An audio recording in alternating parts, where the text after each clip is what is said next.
भारत माता की, भारत माता की, ભારત માતા કી. તમને બધાને થતું હશે કે નરેન્દ્રભાઈ પાઘડી પહેરીને કેમ આવ્યા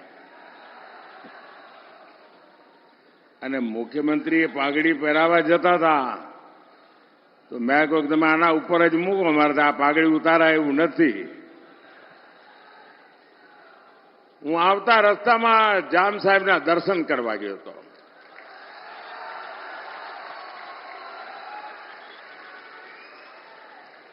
અને મારું સૌભાગ્ય છે કે મારા ઉપર એમનો ખૂબ અનન્ય પ્રેમ રહ્યો છે, સમગ્ર પરિવારનો અનન્ય પ્રેમ રહ્યો છે. અને જામ સાહેબ પાઘડી પહેરાવે પછી તો કઈ બાકી જ ના રે ભાઈ. અને એટલે મેં કહ્યું મારે માટે તો જામ સાહેબની આ પાઘડી મોટો પ્રસાદ છે. અને જામનગર સાથેનો મારા નાતાની અનેક વિશેષતાઓ રહેલી છે. ગયા 2 દિવસથી હું ગુજરાતમાં ભ્રમણ કરી રહ્યો છું. આમ તો કઈ ગુજરાતમાં વોટ માંગવા ના આવવાનું હોય,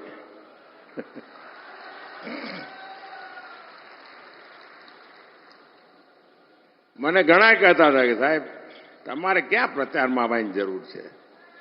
મેં કહ્યું ભાઈ પ્રચારમાં ને પ્રેમમાં બહુ ફરક હોય. હું પ્રચાર માટે નથી આવ્યો, હું તો પ્રેમનો આસ્વાદ લેવા આવું છું. ગુજરાતની ધરતીએ જે પ્રેમ આપ્યો છે, તે આશીર્વાદ આપ્યા છે, એ તો મોટી મૂડી છે.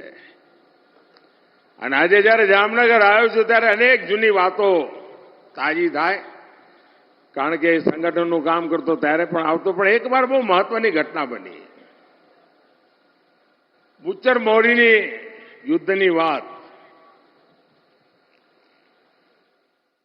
અને મને આપણા ક્ષત્રિય સમાજના આગેવાનો નિમંત્રણ આપવા આવ્યા. પછી મને કોઈએ કાનમાં કહ્યું, મને કે સાહેબ અમે નિમંત્રણ આપવા આવ્યા છીએ પણ તમે નહીં આવો, પણ આ તો અમારું કર્તવ્ય છે એટલે અમે આવ્યા છીએ. કેમ નહીં આવો? મને કે સાહેબ કોઈ મુખ્યમંત્રી ના આવે. કેમ ના આવે? કે અમે બધા મુખ્યમંત્રી ટ્રાય કર્યો છે. તો ભાઈ થયું શું? તો કે સાહેબ ત્યાં એવી માન્યતા છે કે જ્યાં આટલા બધા વીરોએ શહીદ થયા, જેમના પાળિયા ત્યાં દેખાતા હોય, પૂજાતા હોય, પણ ગુજરાતના મુખ્યમંત્રીઓના કાનમાં કોકે ભેળવી દીધું છે કે તમે આ બુચ્ચર મોરીના એમાં જાઓ તો તમે મુખ્યમંત્રી પદ તમારું જતું રહે. અને એટલા માટે એકે મુખ્યમંત્રી આવતા નહોતા. મેં કહ્યું કે મારા ક્ષત્રિય સમાજના આ બલિદાન સામે આ મારા મુખ્યમંત્રી પદની કોઈ કિંમત નથી.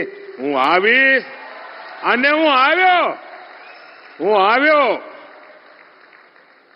અને ખૂબ ઠાઠથી એક કાર્યક્રમને મેં વધાવ્યો પણ કર્યો અને એને વધાર્યો પણ કર્યો. એટલે જામનગર સાથેની મારી એવી અનેક યાદો સાથે આજે ફરી જ્યારે જામનગર આવ્યો છું ત્યારે અનેક વાતો કરવાનું મૂડ છે. જ્યાં જ્યાં હું ગયો છું અપાર આશીર્વાદ, અભૂતપૂર્વ ઉત્સાહ અને ઉમંગના મેં દર્શન કર્યા છે. અને આ વખતે હિન્દુસ્તાનમાં જ્યાં જ્યાં ગયો, 2014ની ચૂંટણીમાં પણ ગયો તો भाई ये जो तस्वीर लेके खड़े हैं ना, कृपा करके आप बैठिए. आप जो लाए मैंने दर्शन कर लिए. प्लीज आप पीछे परेशान करते हैं लोगों को. प्लीज आप बैठिए. आप जो लाए वहां लेकर के बैठिए. सब हो गया. बैठिए आप बैठिए वहां. आपका प्यार मेरे सर आंखों पर बाबा.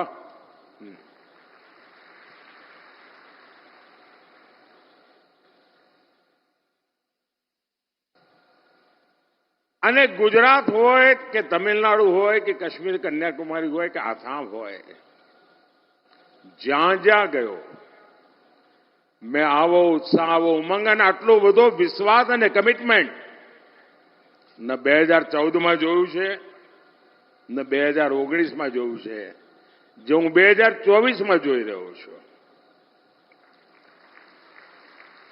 કારણ 14માં ગયો ત્યારે બધાના મનમાં હતું કે આ ભાઈ છે કોણ.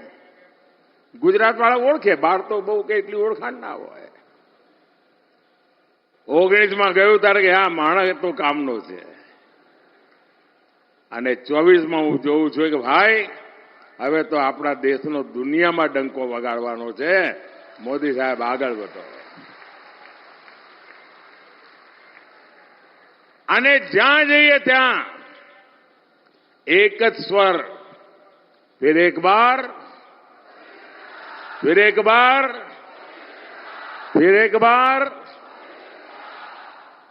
साथियों, गुजरात ने वर्तमान में देश के लिए जितना योगदान दिया है, उतना ही योगदान अतीत में भी दिया है. जामनगर के महाराजा दिग्विजय सिंह जी ने द्वितीय विश्व युद्ध के समय पोलैंड के नागरिकों को यहां जामनगर में शरण दी थी. और आज भी पोलैंड की पार्लियामेंट का सत्र जब शुरू होता है तो सबसे पहले जामनगर का स्मरण होता है, दिग्विजय जी महाराज साहब का स्मरण होता है, बाद में पार्लियामेंट शुरू होती है. और उन्होंने जो बीज बोए उसके कारण आज भी पोलैंड के साथ हमारा रिश्ता बहुत मजबूत हुआ है. और जैसा मैंने कहा, जाम साहब के परिवार के साथ मेरा जो नाता रहा है, उनका जो आशीर्वाद रहा है, तो आज मैं यहां आते समय उनके आशीर्वाद लेने गया था और उन्होंने मुझे प्यार से पगड़ी पहनाई, आशीर्वाद दिए. और जब जाम साहब विजयी भव कहते हैं तो फिर वो विजय निश्चित हो जाता है.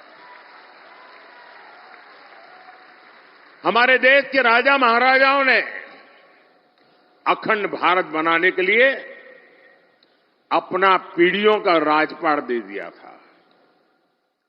उनके योगदान को ये देश कभी भूल नहीं सकता है. लेकिन आजादी के 75 साल के बाद भी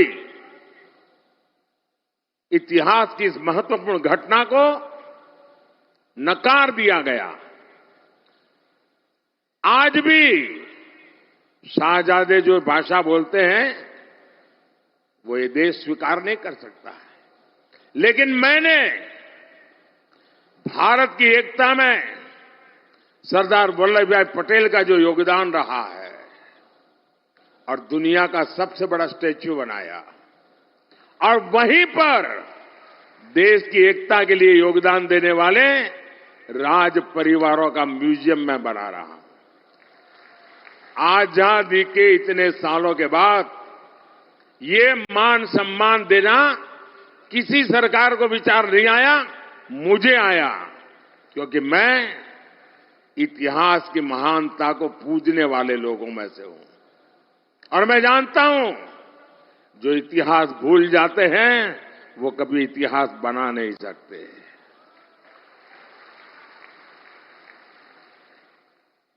साथियों, कुप्रचार से शुरू हुई कांग्रेस की राजनीति आज कुंठा गर्त में गिर चुकी है.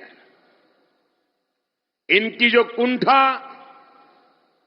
पहले गुजरात को लेकर थी, आज कांग्रेस के भीतर देश की प्रगति को लेकर भी वही कुंठा, वही नफरत रग रग में भरी पड़ी है. आज दुनिया में भारत का कद भी बढ़ा है, भारत का सम्मान भी बढ़ रहा है. तो कांग्रेस के शहजादे और उनका पूरा इकोसिस्टम विदेशों में जाकर भारत को बदनाम करने के लिए लंबे लंबे भाषण देकर आते हैं। उन लोगों ने जब सत्ता छोड़ी 2014 में, तब हमारे देश की अर्थव्यवस्था दुनिया में 11 नंबर पर थी। और आपको जानकर के खुशी होगी, देश जब आजाद हुआ था तब हम दुनिया में 6 नंबर पर थे। ये वहां से 11 पर ले गए। और एक चाय वाला आया, वो तो बड़े बुद्धिमान लोग बैठे थे, लेकिन उसकी रगों में गुजराती खून है जी। और दुनिया में 11 नंबर की जो इकोनॉमी थी, वो अब 5 नंबर पर पहुंच गई है। और मुझे आपका आशीर्वाद सत्ता सुख के लिए नहीं चाहिए, पद प्रतिष्ठा के लिए नहीं चाहिए। 2014 में प्रधानमंत्री का शपथ लेने के बाद इतिहास में नाम दर्ज हो चुका है। मोदी न इसके लिए जीता है, न मोदी उसके लिए सपने से अपने संजोता है। मोदी आपसे आशीर्वाद मांग रहा है। मन में एक संकल्प है, उस संकल्प को मुझे ये तीसरे टर्म में पूरा करना है। और मेरा संकल्प है, हिंदुस्तान को दुनिया की पहली 3 अर्थव्यवस्थाओं में ला करके रखूंगा।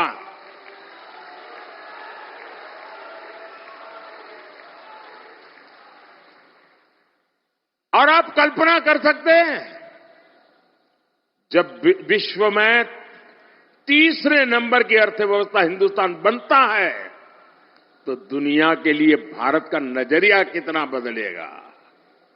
भारत की आवश्यकताओं की पूर्ति, भारत की आकांक्षाओं की पूर्ति, भारत के नौजवानों के सपनों को साकार करने का सामर्थ्य हिंदुस्तान का अपना होगा। भारत आत्मनिर्भर होगा। हिंदुस्तान को दुनिया में कभी भी किसी के पास हाथ फैलाने की जरूरत नहीं पड़ेगी।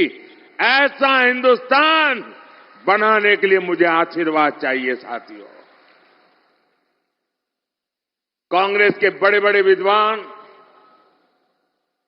देश की प्रगति को नीचा दिखाने के लिए कहते हैं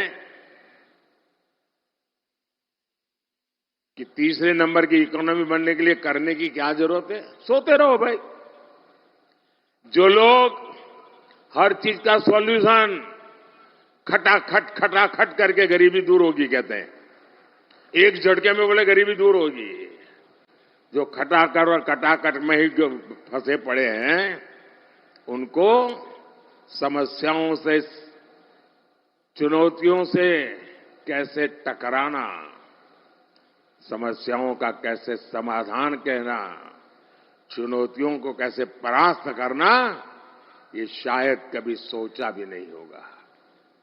साथियों, नीति क्या होती है, निर्णय क्या होते हैं, और जब नीयत साफ होती है ना, तो नतीजे भी तो शानदार होते हैं। साथियों, कांग्रेस का जहर इतना बढ़ चुका है, इतना बढ़ चुका है, पता नहीं 4 जून आते आते ये विष कहां कहां फैल जाएगा। जब कांग्रेस का मैनिफेस्टो आया, तब मैंने देश को चेताया था।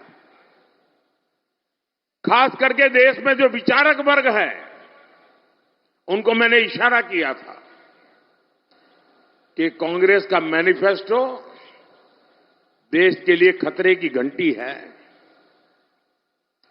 और मैंने साफ साफ कहा था कि मैं कांग्रेस के मैनिफेस्टो में मुस्लिम लीग की छाप देख रहा हूं। तो कुछ लोगों को शायद लगा होगा ये तो एक पॉलिटिकल स्टेटमेंट है, लेकिन जब उसकी बारीकियों में लोग जाने लगे तो देश बेचैन बनता गया। जो भाषा मुस्लिम लीग बोलती थी, देश के आजादी के पहले भारत का विभाजन की भाषा, जो नैरेटिव गढ़े गए थे, दुर्भाग्य से आज कांग्रेस का मैनिफेस्टो उन्हीं बातों को लेकर के आज देश के वासियों से वोट मांग रहे हैं। इंडिया अलायंस की रैलियों में इंडिया अलायंस के नेता मुस्लिम वोटर्स को वोट जिहाद करने की अपील कर रहे हैं, और वो भी कोई मदरसा से निकला हुआ बच्चा नहीं बोल रहा है। कांग्रेस के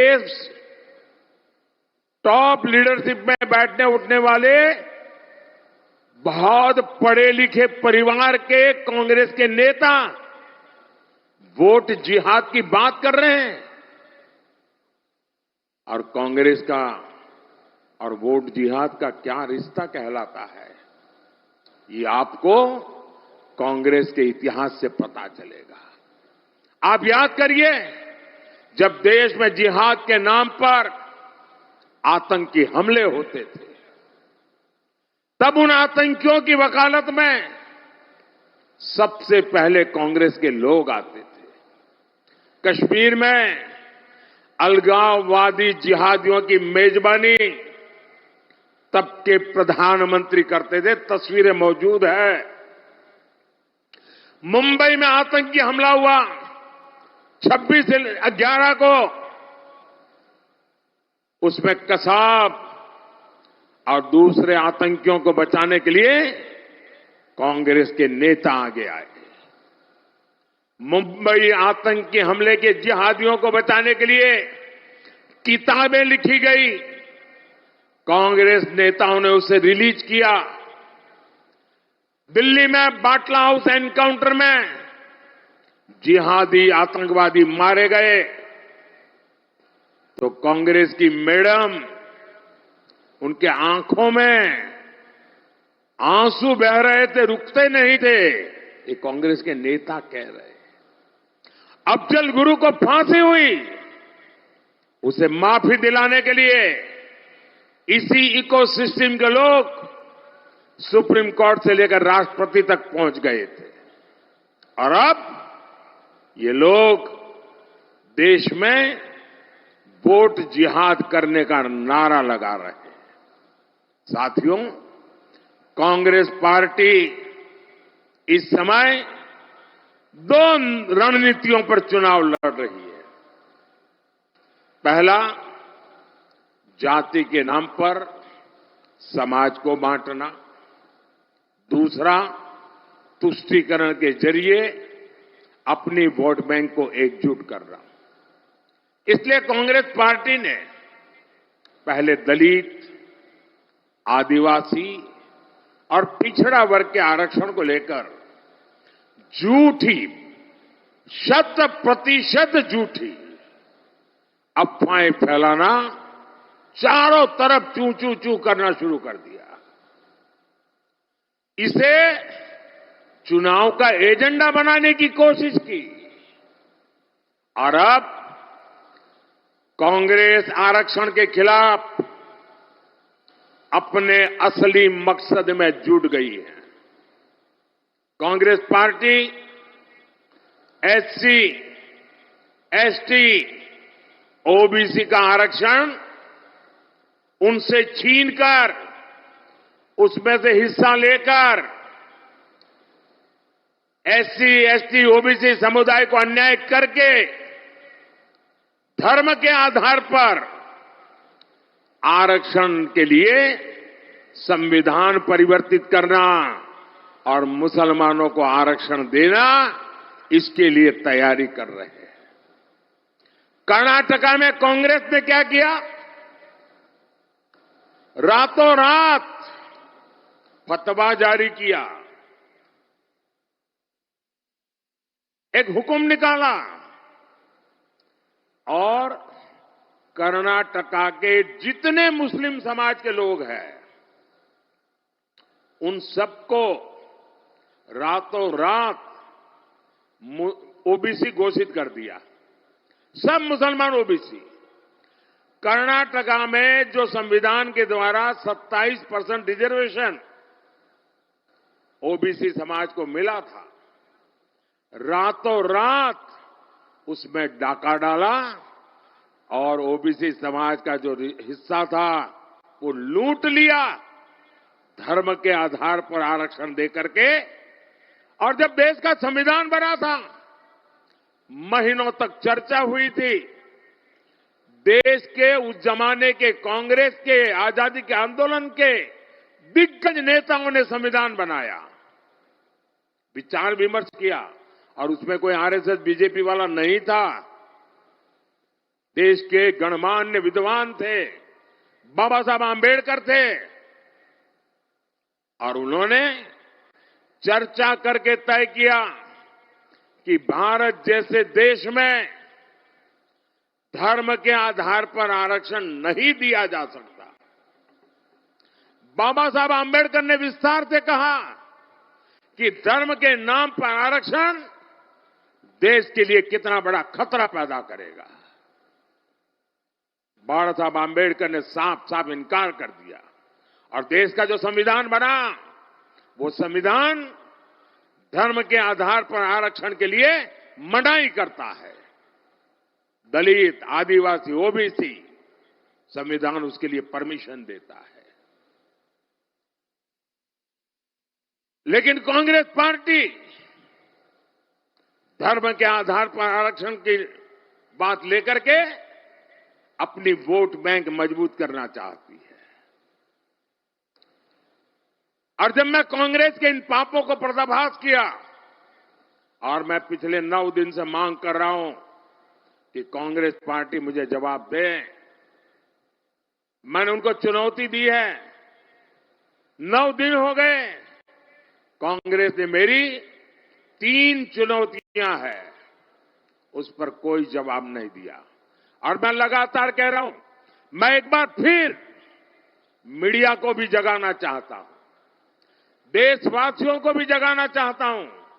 एक बहुत बड़े खतरे की तरफ ये लोग ले जा रहे हैं, इसलिए मैं जगाना चाहता हूं। और मेरी 3 चैलेंज क्या है? मेरा पहला चैलेंज है, क्या कांग्रेस ये लिख करके देश को देगी कि वो संविधान बदलकर धर्म के आधार पर मुसलमानों को आरक्षण नहीं देंगे? लिख करके दो। दूसरा, धर्म के आधार पर आरक्षण देकर दलित, आदिवासी, बख्शीपंथ, ओबीसी का हक नहीं मारा जाएगा। क्या कांग्रेस ये लिख करके देगी? तीसरा चैलेंज, क्या कांग्रेस ये लिख कर देगी कि उनकी जो राज्य सरकारें हैं, उनके जो चट्टे बट्टों की सरकारें हैं, वे ओबीसी कोटा में डाका डाल करके मुसलमानों को शामिल करने का हिडन एजेंडा नहीं चलाएंगे? इसकी गारंटी देते हैं क्या? चुप है, मतलब उनके दिमाग में, उनकी सोच में कोई खोट है। अब मुझे जामनगर के लोग बताइए, देश पर इतना बड़ा खतरा मंडरा रहा हो, क्या मोदी चुप रह सकता है? क्या मोदी देश को फिर से बांटने दे सकता है? साथियों,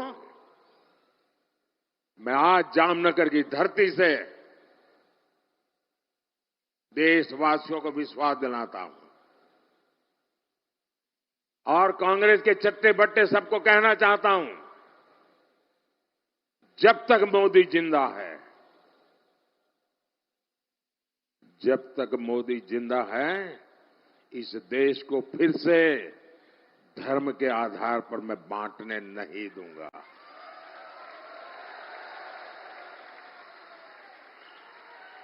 धर्म के आधार पर दलित, आदिवासी, बख्शीपांच, इनके हक छीनने नहीं दूंगा। ये जिंदा हूं तब तक मैं लड़ता रहूंगा। और कांग्रेस जवाब देने के बजाय मुंह छिपाकर देशवासियों की आंख में धूल झोंक रही है। साथियों, कांग्रेस के लोग, उसके शहजादे, पूरी उनकी इकोसिस्टम हमारी आस्था पर प्रहार करने का कोई मौका नहीं छोड़ते। आपको याद होगा, कुछ समय पहले मैं विकास कार्यों के एक काम को करने के लिए द्वारिका आया था। द्वारिकाधीश के दर्शन के बाद मैं समुद्र के नीचे उस द्वारिका के दर्शन करने गया जिसका वर्णन हमारे धर्म ग्रंथों में आता है। मैंने समुद्र के भीतर कुछ देर ध्यान और पूजन भी किया। कांग्रेस के शहजादे को उससे भी तकलीफ है और मैं तो हैरान हूं। उत्तर प्रदेश में, बिहार में जो अपने आप को यदुवंशी कहते हैं, वो उनके साथ बैठे हैं जो श्री कृष्ण की द्वारिका को नकार देते हैं और जो शहजादा श्री कृष्ण की द्वारिका में पूजा अगर हो तो उसका मजाक उड़ाता है। उन्होंने कहा कि समुद्र के भीतर पूजा के लिए कुछ नहीं है। अरे जिसको मिनिमम नॉलेज नहीं है, ऐसे लोगों से क्या करना है? आप मुझे बताइए, इनकी हिम्मत है कि किसी दूसरे मजहब के बारे में ऐसी बात कर दे? ये किसी दूसरे की मजहब की बातों को झूठा कह सकते, उसके मजाक उड़ा सकते हैं? ये राम मंदिर का बहिष्कार करते हैं, द्वारका को झूठा बताते हैं, हिंदू धर्म की शक्ति ऐलान कर दिया। हिंदू धर्म में जो शक्ति की कल्पना है, मैं उस शक्ति का विनाश कर दूंगा। क्या इस देश में कोई शक्ति के विनाश की कल्पना कर सकता है क्या? हम शक्ति के उपासक हैं जी। ये कांग्रेस का चरित्र है। अभी तो उन्होंने कह दिया शिव और राम का भी झगड़ा करा दूंगा। उन्होंने ये भी कह दिया कि हम राम को पराजित करेंगे। क्या हो गया है कांग्रेस को? और इसलिए मैं कह रहा हूं, कांग्रेस से बहुत सावधान रहने की जरूरत है। अब मुझे बताइए भाई, किसी के भी मन में किसी कारण से राजी नाराजी हो सकती है, लेकिन उसके लिए कांग्रेस को वोट देने की चर्चा कोई करे तो मैं जरा पूछना चाहता हूं कि भाई किसी को भारत में सरकार बनानी है तो उस पार्टी को कम से कम 272 सीट तो जीतनी पड़ती है कि नहीं जीतनी पड़ती? जरा बताइए ना। 272। अब भाजपा के सिवाय इस देश में एक भी पार्टी 270 सीट पर चुनाव नहीं लड़ रही है। और चुनाव ही नहीं लड़ रहे हो और आप प्रधानमंत्री बनना। अब मुझे आप पर पूछना है, मुझे गुजरात के नागरिकों को, देश के नागरिकों को पूछना है कि जो 272 सीट पर चुनाव नहीं लड़ रहे जी, उसको वोट देकर के वोट क्यों बर्बाद कर रहे हो रे? कोई लॉजिक है क्या? और आपको क्या पड़ी है कि वोट देने का सोच रहे हो? खुद कांग्रेस का शाही परिवार जो दिल्ली में रहता है, वो खुद इस बार कांग्रेस को वोट नहीं देने वाला है। अब आपको आश्चर्य होगा, ये सच्चाई है, क्योंकि जहां वो रहते हैं ना, जहां उनका वोट है, वहां कांग्रेस का उम्मीदवार ही नहीं है। यहां हमारे अहमद भाई का परिवार, अहमद भाई कांग्रेस के बहुत बड़े नेता रहे, वो परिवार भी इस बार कांग्रेस को वोट नहीं दे पाएगा। वहां भी कांग्रेस का उम्मीदवार नहीं है भरूच में। भावनगर में उनके एक बहुत बड़े नेता बड़बोले रहते हैं, अगर वोट उनका भावनगर में है तो वो भी कांग्रेस को वोट नहीं दे पाएंगे। जिस कांग्रेस के नेता कांग्रेस को वोट नहीं दे रहे, देशवासियों को क्या जरूरत है भाई उसको वोट दे करके वोट बगाड़ दे की?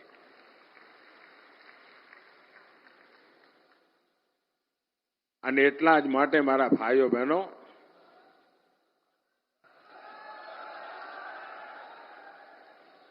આજે હું જ્યારે જામનગરની ધરતી પર આશીર્વાદ લેવા આવ્યો છું ત્યારે આ સમયગાળા તમે જુઓ. હું જ્યારે ગુજરાતમાં હતો ત્યારે પાણી તરફ આપણે ખૂબ મોટી શક્તિ લગાવી. આજે પૂરા ક્ષેત્રમાં આપણે કનેક્ટિવિટી માટે અભૂતપૂર્વ વિકાસ કરી રહ્યા છીએ. અમૃતસર, બઠિંડા, જામનગર કોરિડોર 80,000 કરોડ રૂપિયા. આપ વિચાર કરો કેટલી મોટી તાકાત ઉભી થવાની છે. ધોરાજી, જામકંડોરણા, કાલાવાડ સેક્શનના ચૌડીકરણ, રસ્તો પહોળો થઈ રહ્યો છે. અહીંયા દ્વારકામાં સુદર્શન સેતુ. હવે સુદર્શન સેતુ જોવા માટે ટુરિસ્ટો આવવા માંડે અલગથી. નહીં તો પહેલા બેટ દ્વારકા જવું હોય તો તકલીફ પડતી હતી ભાઈ, રાહ જોવી પડતી હતી. અને દરિયો ગાળો થયો હોય તો પાછું 2 દાડા રોકાઈ જવું પડે. આજે સુદર્શન સેતુ એક નજરાણું બની ગયો. જામનગર અમદાવાદ વંદે ભારત ટ્રેન. બાબા, પ્રવાસ ના કરવો તો સ્ટેશન પર લોકો ટ્રેન જોવા જાય છે, ટ્રેન જોડે ફોટો પડાવે છે. આઝાદીના 75 વર્ષ પછી લાલ ડબ્બામાંથી ખૂબસૂરત ટ્રેન જોવા મળી ભાઈઓ. અમૃત યોજના અંતર્ગત જામનગર રેલવે સ્ટેશનનું આધુનિકરણ થઈ રહ્યું છે. અને આધુનિકરણ એટલે તમે એરપોર્ટને ભૂલી જાઓ ને એવા રેલવે સ્ટેશન બનાવવાના છે મારે. આપણા જામનગરમાં ઔદ્યોગિક વિકાસ, મને યાદ છે મેં જયારે એકવાર નવો મુખ્યમંત્રી બન્યો હતો, જામનગરમાં ચૂંટણી લડતો હતો. મારી જિંદગીની પહેલી શરૂઆત સૌરાષ્ટ્રમાંથી થઈ. પહેલી વાર જનપ્રતિનિધિ બનવાની શરૂઆત સૌરાષ્ટ્રની ધરતીએ મને આશીર્વાદ આપ્યા અને ત્યાંથી આ યાત્રા શરૂ થઈ. એ વખતે મેં કહ્યું હતું કે રાજકોટ, મોરબી અને જામનગર આ એક એવો ત્રિકોણ છે કે જેનામાં મિની જાપાન રીતે ડેવલપ થવાની તાકાત છે. અને એ વખતે મારી બહુ ઠેકડી ઉડાવવામાં આવી હતી. મીડિયાવાળા બી મારા વાળ નોચી લેતા હતા.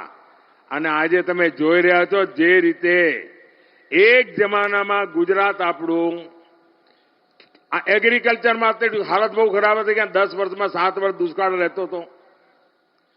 આજે એગ્રીકલ્ચરમાં લગાતાર 8 થી 10% ગ્રોથ સાથે આપણે આગળ વધી રહ્યા છીએ. કારણ આપણે પાણી પર ધ્યાન કેન્દ્રિત કર્યું. આપણા ગુજરાતની ઓળખ શું હતી? દલાલી કરવાની. એટલે એક જગ્યાએ માલ લેવાનો, બીજી જગ્યાએ વેચવાનો અને વચ્ચે જે 2-5 પૈસા મળે એનાથી ગુજારો કરવાનો.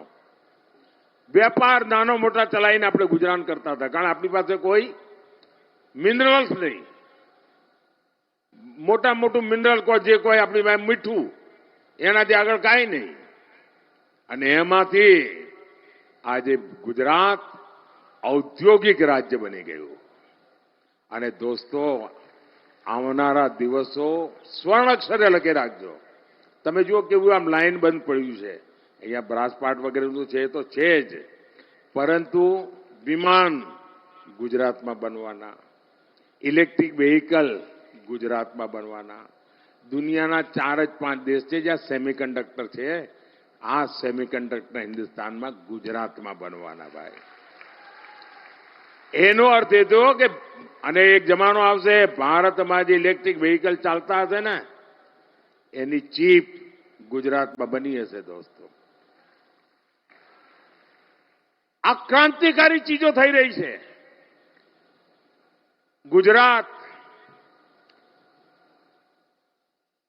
ગ્રીન હાઇડ્રોજન, સમગ્ર દુનિયાનું એનર્જીનું એક મોટું ક્ષેત્ર ગ્રીન હાઇડ્રોજન, ગુજરાત એનું હબ બનવા જઈ રહ્યું છે. વિશ્વનું સૌથી મોટું આવી અનેક ઔદ્યોગિક ક્ષેત્રે હરણફાળ આ ગુજરાત ભરવાનું છે. અને મારું એક બીજું સપનું છે, ખાસ કરીને જે મધ્યમ વર્ગ, ઉચ્ચ મધ્યમ વર્ગના પરિવારના લોકો છે એમના, બાકી બધાને માટે પણ, તમારું વીજળી બિલ જે છે ને એ મારે 0 કરી દેવું છે. હવે આપ વિચાર કરો, વીજળી બિલ 0 થાય એટલે તમારા જીવનમાં નવી દિશામાં આગળ વધવા માટેનું કેટલો મોટો અવસર મળે. અને એના માટે પીએમ સૂર્યઘર યોજના આપણે બનાવી છે. સરકાર તરફથી સોલાર પેનલ માટે પૈસા મળશે. તમે તમારા ઘર ઉપર સોલાર પેનલ લગાવીને વીજળી પેદા કરો. તમારી જેટલી જરૂરી વીજળી છે મફતમાં વાપરો. અને વધારાની વીજળી સરકાર ખરીદશે ને તમને પૈસા આપશે. પહેલા તમે પૈસા આપતા હતા, હવે સરકાર તમને પૈસા દેશે. એટલું જ નહીં, તમારું ટ્રાન્સપોર્ટેશનનો ખર્ચો, તમારી સ્કૂટી હોય, સ્કૂટર હોય, મોટરસાયકલ હોય, કાર હોય, હવે પેટ્રોલનો, ફ્યુઅલનું બિલ જેમ વીજળી બિલ 0 એમ ફ્યુઅલનું બિલ 0. મફતમાં, કાના માતર વગર મફત. પીએમ સૂર્યઘર યોજના, એ જે વીજળી તમારા ઘરમાં પેદા થાય એનાથી હવે જે ઇલેક્ટ્રિક વ્હીકલ આવવાના છે એનો જ જમાનો છે. એની તમારા ઘરમાં બેટરી ચાર્જ થાય અને પછી લઈને રોડ પર નીકળો બાપુ, આમ મજા આવી જાય. 1 પૈસાનો ખર્ચો નહીં. અને જુવાનિયાઓને બાપા પાસે હાથ લાંબો ન કરવો પડે અને મસ્તીથી ગાડી ચલાવે. આ દિશામાં જાઉં છું ભાઈઓ. ગ્લોબલ મેપ પર જામનગર સ્વાસ્થ્યની બાબતમાં દુનિયાનું WTOનું, WHO મહત્વનું સેન્ટર, ગ્લોબલ ટ્રેડિશનલ મેડિસિનનું સેન્ટર આ જામનગરમાં બની રહ્યું છે. આખી દુનિયા આયુર્વેદ તરફ વળી રહી છે. જામનગરની આયુર્વેદ યુનિવર્સિટી એના માટે એક મોટું પ્રેરણા કેન્દ્ર બની ગઈ છે. આજે દુનિયામાં ભારતના આયુર્વેદની ઓળખાણ થઈ છે. આપણે 2023ને મિલેટ યર તરીકે મનાવ્યું. આપણો નાનો કિસાન પાણીનો જ્યાં આવરો ઓછો હોય તે આપણું મોટું અનાજ પાકે, જુવાર ને બાજરો ને એ બધું. એને કોઈ પૂછતું નહોતું. ઘરમાં છોકરાઓને લાગે આ તો બધું આઉટડેટેડ છે. આજે પુરવાર થઈ ગયો. એ આપણા પૂર્વજો જે ખાતા હતા ને જુવાર ને બાજરી ને બધું, એ સુપર ફૂડ છે, સુપર ફૂડ. અને મિલેટ યર આપણે મનાવ્યું. એનું નામ હવે નક્કી કર્યું શ્રી અન્ન, કારણ હિન્દુસ્તાનમાં અલગ અલગ જગ્યાએ અલગ અલગ નામ છે. હવે આ શ્રી અન્ન દુનિયામાં, અને અમારું સપનું છે દુનિયાના ડાઇનિંગ ટેબલ પર આ ભારતના નાના નાના ખેડૂતોએ ઉગાડેલું આ શ્રી અન્ન ખવાય. અને હું છેલ્લે જ્યારે અમેરિકા ગયો હતો, અમેરિકાના રાષ્ટ્રપતિએ પહેલીવાર ભારતના પ્રધાનમંત્રીને આટલું બધું સન્માન આપ્યું હતું. હિન્દુસ્તાનના એક પણ પ્રધાનમંત્રીને એ સન્માન નહોતું મળ્યું. અને મોટો ભોજન સમારંભ ગોઠવ્યો હતો. એ ભોજન સમારંભની વિશેષતા એ હતી કે દરેકના ભોજનની ડીશમાં વેજીટેરિયન ખાવાનું હતું. એટલું જ નહીં, આ આપણો જુવાર બાજરી મિલેટ હતું, શ્રી અન્નનું ભોજન હતું. વ્હાઇટ હાઉસમાં પણ સુપર ફૂડનું મહાત્મ્ય વધતું જાય છે. સાથીઓ, સૌની યોજના, એને તો જ્યારે મને યાદ છે, મેં આ રાજકોટમાં પ્રેસ કોન્ફરન્સ કરીને સૌની યોજનાની જાહેરાત કરી હતી, તો છાપાવાળાએ હેડલાઇન બનાવી હતી કે મોદીએ ચૂંટણીનું નવું ગતકડું કાઢ્યું. કારણ કે ચૂંટણીના થોડા દાડા પહેલા જ કર્યું હતું. આજે ધમધમાટ પાણી પહોંચે છે કે નહીં? તળાવ ભરાય છે કે નહીં? ભાઈઓ બહેનો, કચ્છના ખાવડા સુધી પાણી પહોંચાડ્યું. સૌની યોજનાએ એક નવું જીવતદાન આપ્યું છે. જામનગર જિલ્લાના 400થી વધારે ગામ, એમાં નળથી જળ મારી માતાઓ બહેનો પહેલા 1-2 કિલોમીટર માથે ગડુલા લઈને જતી હતી. આ મોદીએ તમારા ગડુલા ઉતારી દીધા અને નળથી જળ. અત્યારે બાટલામાં ગેસ આવે છે ને, હવે પાઇપલાઇનથી ગેસ આવશે. આ મોદીએ સાફ સાફ બધું ગોઠવેલું છે, નક્કી કરેલું છે. ડિફેન્સના બાબતમાં અહીંયા મોટો આપણો બેઝ છે. ડિફેન્સના ક્ષેત્રમાં આપણે આત્મનિર્ભર થઈ રહ્યા છે. અનેક ક્ષેત્રોમાં આગળ વધી રહ્યા છે. મારું કહેવાનું તાત્પર્ય એ છે ભાઈઓ કે ખૂબ મોટી સંખ્યામાં જ્યારે આગળ વધી રહ્યા છે, ત્યારે મારી તમારી પાસે અપેક્ષા છે. તમારા આશીર્વાદ મારી જોડે છે. તમે 26 સીટો જીતાડવાના છો એ પણ મને ખબર છે. તમને પણ ખબર છે કે મોદી તો આપણા ઘરનું છોકરું છે, એની જોડે તો આપણે ઉભા જ રહેવું પડે. તમને ખબર છે 7મી મે મારી અપેક્ષા છે, ગરમી ગમે તેટલી હોય, કામ ધામ ગમે તેટલું હોય, પણ આપણા ગુજરાતે આખા હિન્દુસ્તાનમાં સૌથી વધારે મતદાનનો રેકોર્ડ કરવો પડે. આપણા ગુજરાતે અત્યાર સુધીના મતદાનના બધા રેકોર્ડ તોડવા પડે. તોડશો? પ્રત્યેક પોલિંગ બૂથમાં જોર લગાવશો? ગમે તેટલી ગરમી હોય, પહેલા મતદાન પછી જલપાન. બીજી મારી અપેક્ષા વધુમાં વધુ પોલિંગ બૂથ જીતવા છે. લોકસભા કે વિધાનસભાની પેટા ચૂંટણીઓ જીતી જેવું જેટલું નહીં, મારે બધા પોલિંગ બૂથ આ વખતે જીતવા છે. તમારી મદદ વગર જીતાય? મદદ કરશો? આશીર્વાદ આપશો? જામનગરથી બેન પૂનમબેન ચૂંટણી લડી રહ્યા છે, એમને આપના આશીર્વાદ મળે. અને પોરબંદરથી અમારા સાથી અર્જુનભાઈ મોઢવાડિયા એ ચૂંટણી લડી રહ્યા છે. અમારા બંને સાથીઓને ભારી બહુમતથી આ વિજય બનાવો. આખું ગુજરાત વિજય બનાવે. આજે જામનગરના આંગણેથી અહીંથી મારે કલકત્તા માટે વિદાય લેવી છે. આવતીકાલે બંગાળમાં ગુજરાતના ઉત્સાહ ઉમંગની વાત કરીશ. ફરી એક વાર મારી સાથે બોલો, ભારત માતા કી. फिर एक बार, फिर एक बार, फिर एक बार, अब की बार, अब की बार, अब की बार, भारत माता की. खूब खूब धन्यवाद.